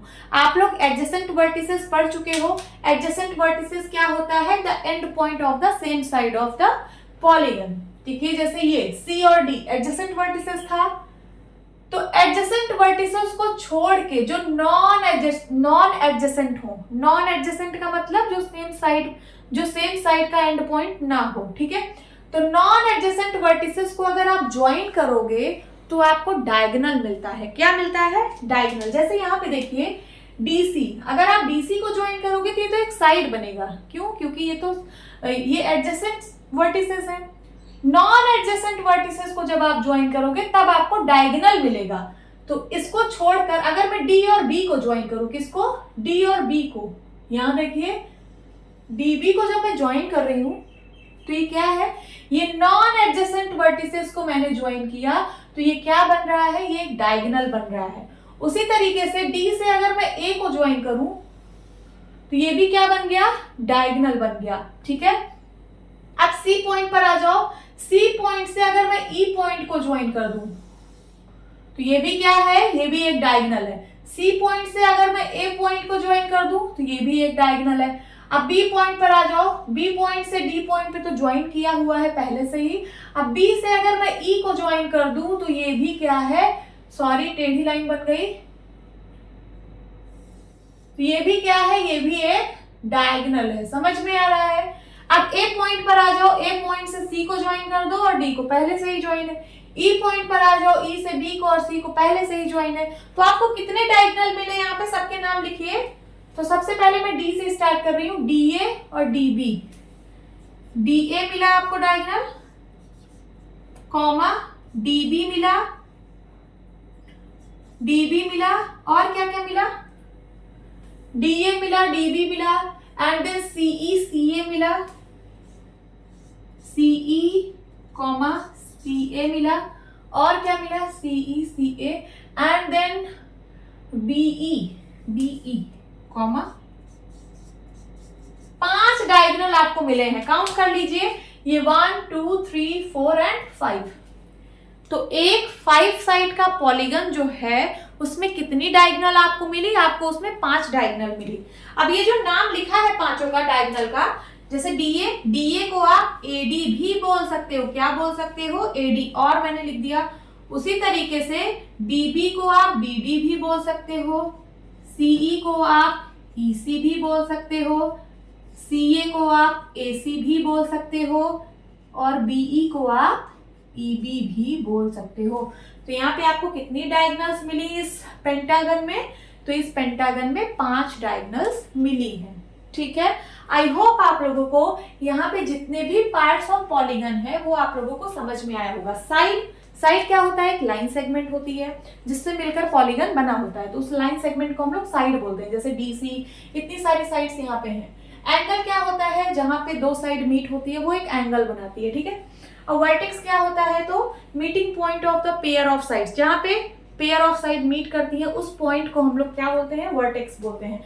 Adjacent vertices, the end points of the same side of polygon, the end points of the same side of polygon. ठीक है, जैसे यहाँ पे एक लाइन सेगमेंट है, इस यहाँ पे देखिए एक लाइन सेगमेंट है, उसके एंड पॉइंट्स को हम लोग क्या बोलेंगे, एडजेसेंट वर्टिसेस बोलेंगे। And then adjacent sides, any 2 sides with a common end point are called adjacent side.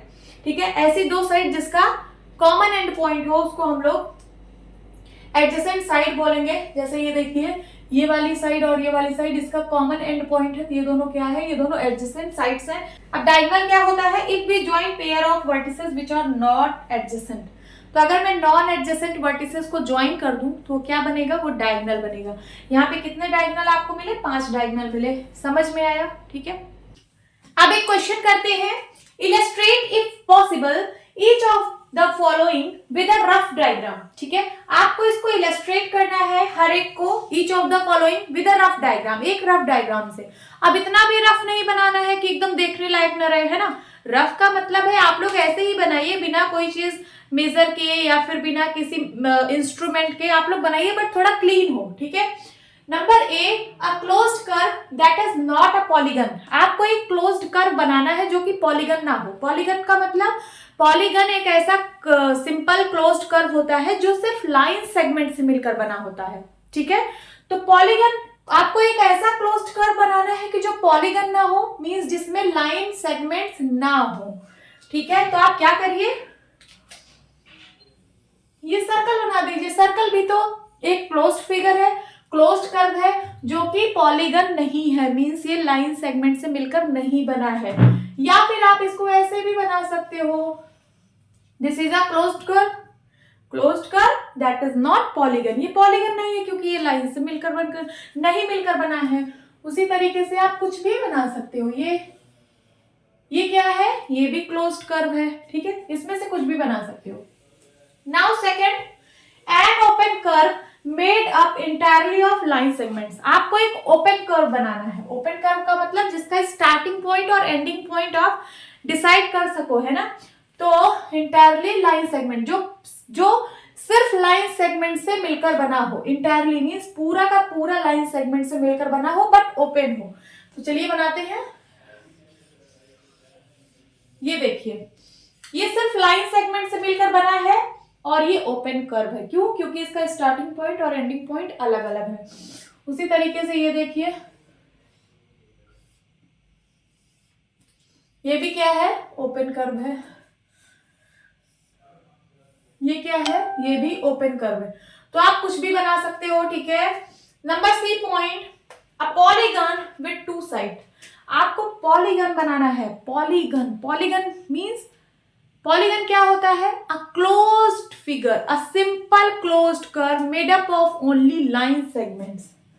Polygon तो वो होता है लेकिन सिर्फ दो साइड से मिलकर बना हो। तो अगर आप दो लाइन लेंगे, कोई, मैंने दो लाइन ले लिया, क्या ये पॉलीगन बन गया? नहीं, ये पॉलीगन नहीं है भाई। पॉलीगन जो होता है वो तो क्लोज्ड फिगर होता है, सिंपल क्लोज्ड कर्व होता है जो कि लाइन सेगमेंट से मिलकर बना होता है। क्या ये क्लोज्ड है? नहीं। आप दो साइड से कभी भी क्लोज फिगर तो बना ही नहीं सकते हो। दो साइड से कभी भी क्लोज फिगर नहीं बना सकते हो। क्लोज फिगर बनाने के लिए मिनिमम 3 लाइन सेगमेंट होना चाहिए। अगर आपके पास 3 लाइन सेगमेंट होती मिनिमम, तब आप एक क्लोज फिगर बना लेते हैं जो कि एक पॉलीगन होता और इसका नाम होता है ट्राइंगल। लेकिन इसके लिए 3 साइड होनी चाहिए। यहाँ पे बोल रहा है सिर्फ दो साइड से आप पॉलीगन बनाओ, तो दो साइड से पॉसिबल ही नहीं है कि कोई पॉलीगन बनेगा। तो आप यहाँ क्या लिखेंगे, नॉट पॉसिबल, नॉट पॉसिबल। कोई भी पॉलीगन बनाने के लिए मिनिमम 3 साइड होना चाहिए।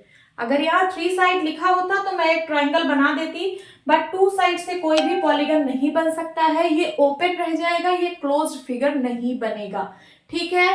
अब हम पढ़ेंगे पार्ट्स ऑफ कर्व्स। अभी तक आप जो पढ़ रहे थे सारे कर्व्स थे, simple curve, close curve, polygon, ये सारे कर्व्स आप लोगों ने पढ़ लिए हैं। अब हम लोग पढ़ेंगे पार्ट्स ऑफ कर्व। तो क्या क्या पार्ट होते हैं, interior of the curve, exterior of the curve and boundary of the curve. Interior को हम लोग इनसाइड द कर्व बोलते हैं, मींस कर्व के इनसाइड लाई करना। जैसे यहाँ पे मैंने एक कर्व बनाया है, ये देखिए एक कर्व है, इसके इनसाइड में अगर कोई चीज लाई करे तो उसको बोलते हैं inside of the curve. Outside of the curve, इस कर्व के बाहर अगर कोई लाई कर रहा है कोई चीज या फिर कोई पॉइंट, तो उसको हम लोग बोलेंगे exterior of the curve. Boundary of the curve, ये जो आप लोगों ने कर्व बनाया है, अगर इसकी बाउंड्री पे कोई पॉइंट लाई करे तो उसको बोलते हैं boundary of the curve. On the curve means जो आप लोगों ने कर्व बनाया है उस पर कोई चीज लाई करे, ठीक है, उसी पर। ये जो लाइन से, जिस मतलब कर्व या फिर लाइन जिससे भी आपने ये बाउंड्री बनाया है, अगर इसकी बाउंड्री पे ऑन द कर्व कोई चीज अगर लाई कर रहा है तो उसको हम लोग बाउंड्री ऑफ द कर्व बोलते हैं। अब देखिए, जैसे it represent to the inside या फिर inner area of the curve. ये जो इंटीरियर ऑफ द कर्व होता है क्या है, it represent to the inside या फिर inner area of the curve. Inside का मतलब अंदर का, इनर का मतलब अंदर का, मींस ये कर्व के अंदर के एरिया को रिप्रेजेंट करता है। जैसे ये जो मैंने रेड लाइन से, स्लैंटिंग लाइन से इसको फिल किया, ये सब क्या है, ये इंटीरियर ऑफ द कर्व है। Outside of the curve, it represent to the outside या फिर outer area of the curve. इस कर्व के बाहर का जो भी एरिया है उसको हम लोग आउटसाइड ऑफ द कर्व बोलते हैं। ये पूरा यहाँ से यहाँ, इसके बाहर जो भी एरिया है ये आउटसाइड ऑफ द कर्व है। और यहाँ पे बाउंड्री ऑफ द कर्व क्या है, it divides the interior and the exterior of the curve. ये बाउंड्री जो है, मींस जो कर्व आप बना रहे हो, ये इंटीरियर और एक्सटीरियर को डिवाइड करता है। It divides the interior and exterior of the curve. Interior ये है, एक्सटीरियर ये है, तो ये जो बाउंड्री है ये इंटीरियर और एक्सटीरियर को डिवाइड करता है, ठीक है। जैसे यहाँ पे मैंने एक पॉइंट ए बनाया है, तो पॉइंट ए बताइए इंटीरियर में लाई कर रहा है या एक्सटीरियर में या फिर बाउंड्री पे, तो आप क्या बोलेंगे, point A lies interior of the curve. ये इंटीरियर में लाई कर रहा है ना, तो पॉइंट ए क्या है, इंटीरियर पॉइंट है। उसी तरीके से पॉइंट सी जो है इस कर्व के बाहर लाई कर रहा है, आउटसाइड लाई कर रहा है, तो ये क्या है, आउटसाइड पॉइंट या फिर एक्सटीरियर पॉइंट है, ठीक है। अब बाउंड्री ऑफ द कर्व, ये मैंने एक पॉइंट बी बनाया है, ये पॉइंट बी कैसा है, तो ये ऑन द कर्व है। ये जो पॉइंट बी है ये ऑन द कर्व है, ठीक है, तो ये बाउंड्री पॉइंट है। अब यहाँ पे एक पॉइंट है, the interior of a curve together with its boundary. The interior of the curve means curve का interior portion with its boundary, और इसकी जो बाउंड्री है, इंटीरियर पोर्शन और इसकी बाउंड्री दोनों को अगर मैं मिला दूं, मीन्स अगर दोनों को टुगेदर बात करूं, दोनों की साथ में बात करूं, तो उसको हम लोग रीजन बोलते हैं। क्या बोलते हैं, रीजन। ये इंटीरियर और ये बाउंड्री दोनों साथ में मिलके एक रीजन बनाती हैं, ठीक है। ओके, अब हम पढ़ेंगे एंगल्स। क्या होते हैं angles? The figure formed from two rays which share a common initial point is called angle. क्या कह रहा है? The figure formed from two rays which share a common initial point. ऐसा फिगर जो दो रे से मिलकर बना हो, दो रे से मिलकर बना हो, विच शेयर कॉमन इनिशियल पॉइंट, और उन दोनों रेज में जो एक कॉमन इनिशियल पॉइंट हो। मींस वो जो दोनों रे हैं वो एक इनिशियल पॉइंट से स्टार्ट हुई हो, कॉमन इनिशियल पॉइंट हो। देखिए इसी पॉइंट से ये वाली रे भी गई है और इसी पॉइंट से ये वाली रे भी गई है, इज कॉल्ड एंगल। तो इसी को हम लोग एंगल बोलते हैं। देखिए जैसे आप विक्ट्री बनाते हो, विक्ट्री, तो विक्ट्री में क्या है, ये भी एक एंगल बन रहा है। देखिए एक रे और दो रे यहां से स्टार्ट हुई है, एक रे और दो रे, इसके बीच में जो एंगल बनेगा यही होता है एंगल, ठीक है। तो ये जो रे है और ये जो रे है, ये इसके बीच में, इसी को हम लोग बोलते हैं एंगल, ठीक है। This is angle. अब एंगल का नेम कैसे दिया जाता है तो ये भी आप जानिए। सपोज ये पॉइंट O है, ये जो इनिशियल पॉइंट है उसको मैंने O बोल दिया है, और यहाँ पे मैं P लिख दे रही हूँ, यहाँ पे Q लिख दे रही हूँ। अब मैं बोलूँ कि इस एंगल का मुझे नाम बताओ, तो इस एंगल का नाम हो सकता है, सबसे पहले एंगल का साइन ये होता है, this is angle, angle O, आप इसको एंगल O बोल सकते हो, ठीक है। या फिर और एंगल POQ बोल सकते हो। क्या बोल सकते हो? Angle POQ।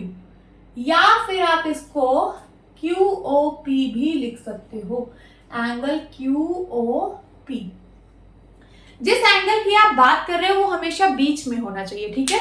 जैसे O एंगल की बात हो रही है तो ये हमेशा बीच में होना चाहिए। देखिए POQ, इसका मतलब एंगल O की बात हो रही है। या फिर एंगल QOP, यहां से भी बीच में क्या आया है? O आया है, इसका मतलब किसकी बात हो रही है? एंगल O की। अब यहाँ देखिए दो पॉइंट्स हैं।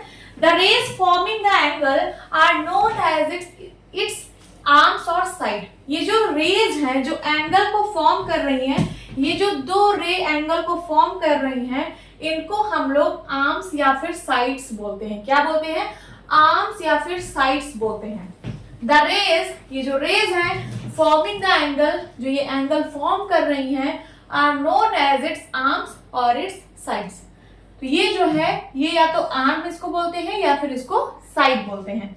Second, the common initial point is known as vertex. ये जो कॉमन इनिशियल पॉइंट है इसको हम लोग क्या बोलते हैं? वर्टेक्स बोलते हैं, वर्टेक्स, ठीक है। और ये क्या है? ये एंगल की साइड्स है या फिर आर्म्स है। क्या है? या तो आर्म्स कहिए या तो इसको साइड्स कहिए, ओके। नाउ अब हम लोग पढ़ेंगे पार्ट्स ऑफ एंगल्स। तो एंगल्स के भी तीन पार्ट होते हैं, इंटीरियर, एक्सटीरियर और बाउंड्री। जैसे आप लोगों ने पार्ट्स ऑफ कर्व पढ़ा, उसमें भी इंटीरियर पार्ट, एक्सटीरियर पार्ट और बाउंड्री ऑफ द कर्व आप लोगों ने देखा था। उसी तरीके से यहाँ पे भी एंगल में भी हम लोग यही सब पढ़ेंगे। इंटीरियर क्या होता है? It refers to the inside या फिर इनर एरिया। इंटीरियर जो होता है ये इनर एरिया या फिर इनसाइड एरिया को रिप्रेजेंट करता है। जैसे यहाँ मैंने एक एंगल बनाया है, इसके अंदर का जो भी एरिया है, ये जो मैं एरिया बना रही हूँ, ये यहाँ से लेकर यहाँ तक, इसके अंदर का ये जो भी एरिया है ये क्या है?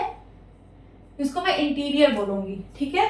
Exterior, it refers to the outside या फिर आउटर एरिया।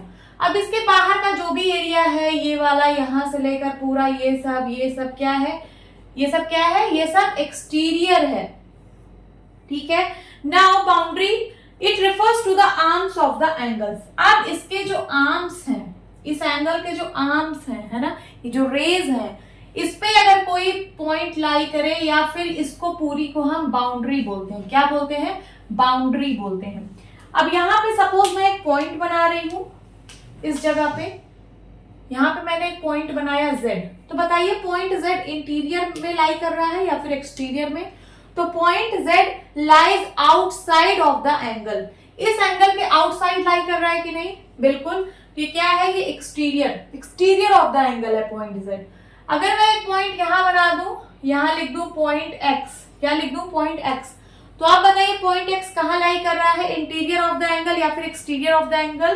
तो point X lies interior of the angle, ये इसके अंदर ही लाई कर रहा है। और अगर कोई पॉइंट मैंने यहाँ बना दिया सपोज y, तो बताइए y कहाँ पे लाई कर रहा है, तो y जो है इसी बाउंड्री पे लाई कर रहा है, इसी एंगल पे ही लाई कर रहा है। It refers to the arms of the angle, इसके आर्म पर लाई कर रहा है, ठीक है। ये आर्म ही तो है, जो मैं दो रेज बनाई हूं इसको आर्म या फिर साइड बोलते हैं। तो जो इसकी आर्म पे पॉइंट लाई करे उसको हम लोग क्या बोलते हैं, उसको बाउंड्री पॉइंट बोलते हैं। ये जो y है ये इसकी बाउंड्री पर लाई कर रहा है या फिर इसके आर्म पर लाई कर रहा है। ओके, अब चलिए एंगल पर बेस्ड एक क्वेश्चन करते हैं, फिर इस क्लास को एंड करते हैं। नेम द गिवन एंगल, ये जो एक एंगल आपको गिवन है इसका आपको नेम लिखना है। इसके क्या क्या नाम हो सकते हैं, सारे नाम को आप लोगों को लिखना है। इसको क्या मैं एंगल क्यू लिख सकती हूँ सबसे पहले, यस एंगल क्यू इसको लिख सकते हैं क्योंकि यहाँ पे एक ही एंगल है। देन उसके बाद इसको मैं एंगल एस क्यू आर लिख सकती हूँ, एंगल एस क्यू आर। मैंने बताया था जिस एंगल की बात होती है वो हमेशा बीच में रहता है, तो एस क्यू आर लिख सकती हूँ। और क्या लिख सकती हूँ, पी क्यू आर भी लिख सकती हूँ, एंगल पी क्यू आर भी लिख सकती हूँ। ये देखिए पी क्यू आर इसी एंगल को रिप्रेजेंट कर रहा है। या फिर मैं इसको और लिखिए, ये सब और है, मीन्स या तो इसको ये लिख सकते हो या फिर ये भी लिख सकते हो। और क्या लिख सकते हैं, आर क्यू एस भी लिख सकती हूँ, एंगल आर क्यू एस। या फिर मैं इसी को एंगल आर क्यू पी भी लिख सकती हूँ, R Q P, R Q P इसी एंगल को रिप्रेजेंट कर रहा है ना। क्या आप इसको एंगल क्यू आर पी लिख सकते हो, क्यू आर पी, क्या आप इसको क्यू आर पी लिख सकते हो, बिल्कुल नहीं। जिस एंगल की बात होती है वो हमेशा सेंटर में लाई करता है। यहाँ क्यू इस साइड है, क्यू सेंटर में तो है नहीं। क्यू आर पी इसका मतलब इसी यहाँ कहीं एंगल की बात हो रही है, यहाँ पे तो कोई एंगल बन ही नहीं रहा है ना, तो इस तरीके से हम इसको रिप्रेजेंट नहीं करते हैं। यही सारे इसके पॉसिबल नेम्स हैं, ठीक है। होप स्टूडेंट्स आपकी क्लास अच्छी लगी होगी। मिलती हूँ अपनी नेक्स्ट वीडियो में, तब तक के लिए बाय बाय, टेक केयर।